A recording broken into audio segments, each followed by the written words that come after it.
Assalamualaikum.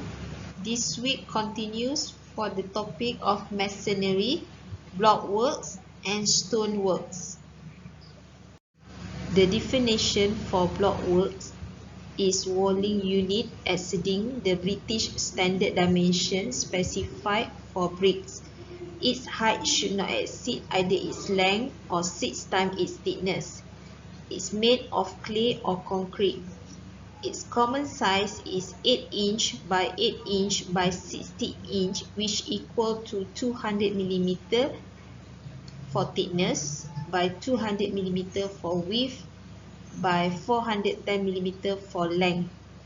In Ireland and the UK, the blocks are usually 440 mm by 200 mm by 100 mm. The photos of blockworks. The concrete block is used extensively for load-bearing and non-load-bearing wall. It may be used as face external wall finish. It's manufactured from cement, either dense or lightweight aggregates, has solid, cellular, which refer as one or more holes or cavities that do not pass through the block, or hollow blocks. Its common size is 440 mm length by 250 mm high, and the thickness is 100 mm for load-bearing wall or 60 or 75 mm for non-load-bearing wall. The clay block is hollow to reduce shrinkage during firing and reduce weight. They are grooved to provide a key for plaster. The standard block is 290 mm by 215 mm high and 75, 100 or 150 mm thick. It's mainly used for internal partitions and also has infill panels to frame structures. As we can see, there are different patterns of each type of blocks. Key surface block, solid block, hollow block and cellular block. The blocks are used as alternate courses block bonded to external wall in the cavity wall construction. It's also used for the partition wall. There are many advantages of using block in masonry works. Less time to lay than brick, due to the size of block bigger than brick, cheaper than brick, less labor, easier fixings, higher thermal insulation, and suitable for plastering or rendering, but still have disadvantages of using it: lower strength, less resistant to water penetration, lower sound insulation, not suitable for arch, and limited appearance. The stonework is using natural stone, which is durable but expensive. It's used mainly for facing materials. There are two types of stonework: rubber walling and archless walling. Rubber walling is used stone from quarry and roughly dressed to shape, while archless walling is used stone very carefully dressed and laid with fine joints. The below photos show an example of stonework pattern. The stone masonry construction is used in building foundations, dams, monumental structures, building walls, piers, columns, pillars, lighthouses, and architectural works. It's also used in arch, domes, lintels, and beams, roofs, and paving jobs. Then it also used in railway, black box, and electrical switch box. There are 4 types of stonework: rubber walling, flint walling, ashlar walling, and polygonal walling. There are two forms of rubber walling: random rubber and square rubber. Random rubber is divided into two: uncoarse random rubber and coarse random rubber. Square rubber is divided into two: square rubber uncoarse, square rubber coarse. Uncoarse random rubber walling. Its used stone of all sizes and shapes are selected at random and laid in mortar. No attempt is made to select and lay stone in horizontal courses. The large stone, which is reasonably square in shape or roughly square, are used for corner or opening of the wall to obtain increased strength and stability of this point.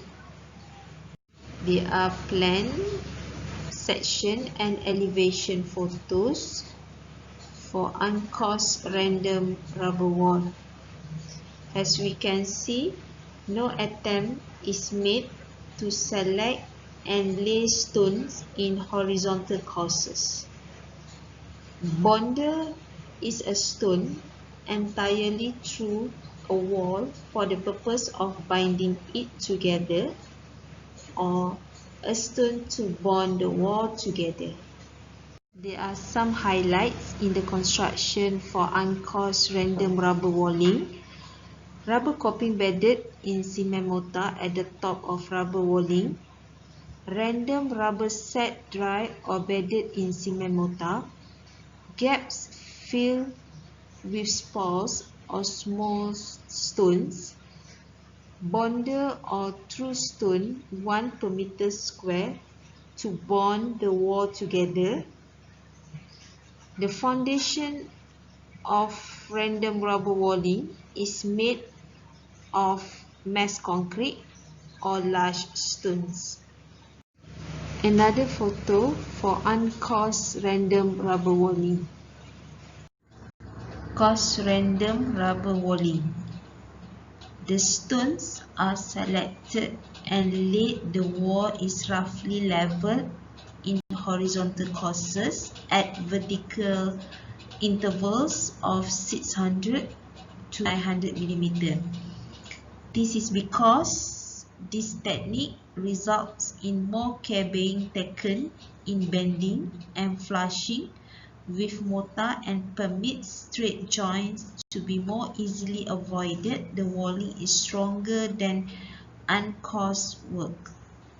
There are plan, section and elevation for coarse random rubber wall. As we can see, the stones are selected and laid. The wall is roughly leveled in horizontal courses at vertical intervals of 600 to 900 mm. There are some highlights in the construction for coarse random rubber wall. Weathered stone coping bedded in cement mortar at the top of rubber wall. Random rubber bedded in cement mortar and laid in courses between 225 mm to 450 mm high. The foundation of coarse random rubber wall is made of mass concrete or large stone. An example photo of coarse random rubber wall. Square rubber walling. In uncoarse square rubber wall, the stones are selected at random and roughly square with walling hammer and laid without courses. Stones used with various depths and laid in various face arrangements with no attempts to form courses. They are elevation, section and plan for uncaused square rubber wall. As we can see, stones used with various depth and laid in various face arrangements with no attempts to form horizontal courses. An example photo for uncaused square rubber wall. Caused square rubber wall. It's constructed from roughly square stone rubble, selected and square and laid in courses at 300 to 900 mm intervals. It's built with stones that are roughly squared so that the stones in each course are roughly the same height and the courses vary in height. There are elevation, section and plan for caused square rubber wall. As we can see, it's constructed from roughly square stone rubble, selected and square and laid in courses in between 300 to 900 mm intervals. There are some highlights in the construction for caused square rubber wall. Segmented stone coping bedded in cement mortar at the top of rubber wall. It's create thin joints, roughly square rubber bedded in cement mortar and laid in courses between 300 mm to 450 mm high. The foundation for caused square rubber wall is made of mass concrete or large stones. An example photo for caused square rubber wall.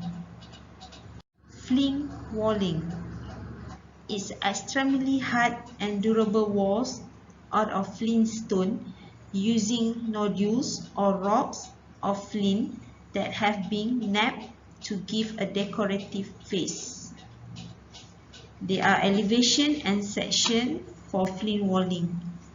There are some highlights in the construction for flint walling. Saddle bag stone coping bedded in cement mortar at the top of rubber wall. Brick lacing courses for added strength. Flints from the lower regions of chalk strata bedded in cement mortar. The foundation is made of mass concrete or large stone. An example photo for flint walling. Another photo for flint walling. Ashlar walling is composed of carefully worked stone, regularly coursed, bonded and set with thin joints. It used high-class facing work, example limestone. There are three types of ashlar walling: ashlar fine masonry, ashlar chamfered masonry, and ashlar facing. As we can see, the pattern for these three types of ashlar walling are different. The example photos for ashlar walling. Polygonal walling. It's composed of hard stone. It's dressed to an irregular polygonal shape. There are two types of polygonal walling, inferior and superior. The example photos for polygonal walling. And for topic of masonry work. Thank you.